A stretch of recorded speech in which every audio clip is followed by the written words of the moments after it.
اللہ پاک فرماتا ہے، کہہ دو میرے ان بندوں سے جو تنہا ہیں، تم جہاں کہیں بھی ہو میں ہمیشہ تمہارے ساتھ ہوں۔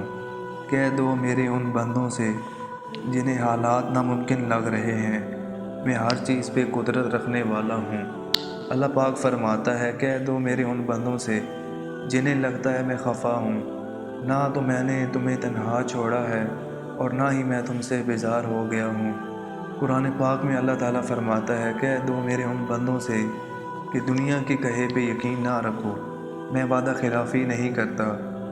قرآن پاک میں اللہ تعالیٰ فرماتا ہے، کہہ دو میرے ان بندوں سے جو ہار گئے ہیں، میں کسی بھی جان کو اس کی طاقت سے زیادہ نہیں آزماتا۔ قرآن پاک میں اللہ تعالیٰ فرماتا ہے، کہہ دو میرے ان بندوں سے جو سوچتے ہیں کہ ان کے آنسو رائے گاں چلے گئے، میں کچھ بھی نہیں بھولنے والا۔ قرآن پاک میں اللہ تعالیٰ فرماتا ہے، کہہ دو میرے ان بندوں سے جنہیں میں دور لگتا ہوں، میں قریب ہی ہوں اور میں پکارنے والے کی دعا قبول کرتا ہوں۔ قرآن پاک میں اللہ تعالیٰ فرماتا ہے، دنیا کی باتوں سے مایوس ہو گئے ہو۔ قرآن پاک میں اللہ تعالیٰ فرماتا ہے، کہہ دو میرے ان بندوں سے جو شک میں مبتلا ہیں اور در حقیقت میں توکل کرنے والوں سے محبت کرتا ہوں۔ قرآن پاک میں اللہ تعالیٰ فرماتا ہے، کہہ دو میرے ان بندوں سے جو نا امید ہوئے بیٹھے ہیں، ڈرو نہیں اور نہ ہی غم کرو، میں تمہاری حفاظت کے لیے کافی ہوں۔ دنیا کی باتوں سے مایوس ہو گئے ہو تم، اللہ کے وعدوں پہ یقین نہیں۔ جب معاملات اس کے کن پہ آ رکتے ہیں تب دنیا کی رائے معنی نہیں رکھتی۔ جب تم سجدے طویل کر لیتے ہو اور شکوے مختصر، تب اللہ تمہارے لیے ایسے راستے بناتا ہے جو کسی کے علم میں نہیں ہوتے۔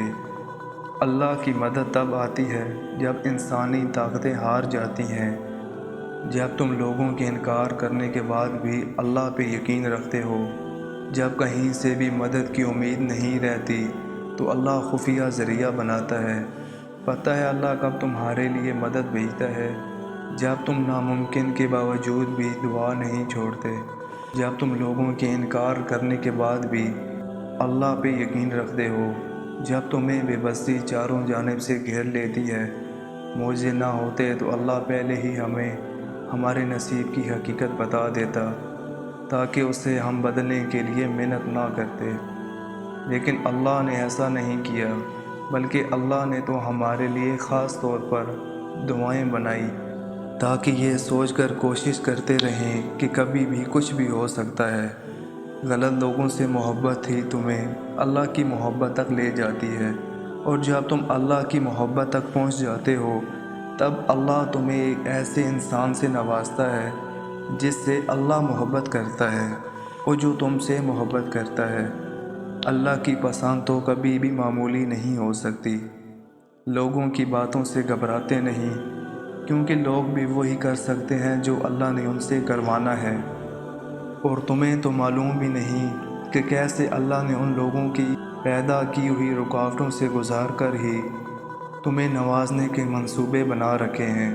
دنیا تمہارے اور اللہ کے درمیان کبھی بھی نہیں آ سکتی۔ جب اللہ ہمیں ایک ایسی چیز سے آزماتا ہے جسے کھونے کا ہم سوچ بھی نہیں سکتے، تب وہ اپنی مدد بھی ان ذریعوں سے بھیجتا ہے جو ہمارے علم میں بھی نہیں ہوتے۔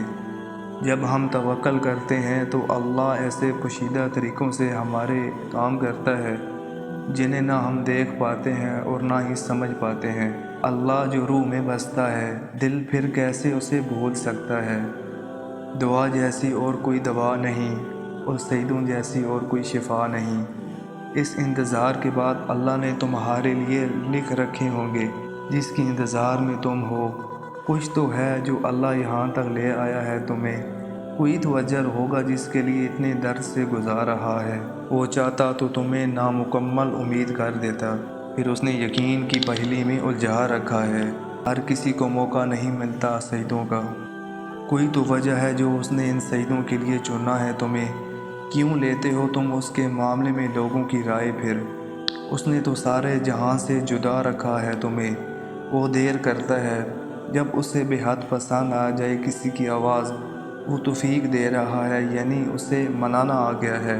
اللہ نے لکھ دیا ہے تمہاری چاہ کو ہی صلہ تمہارا،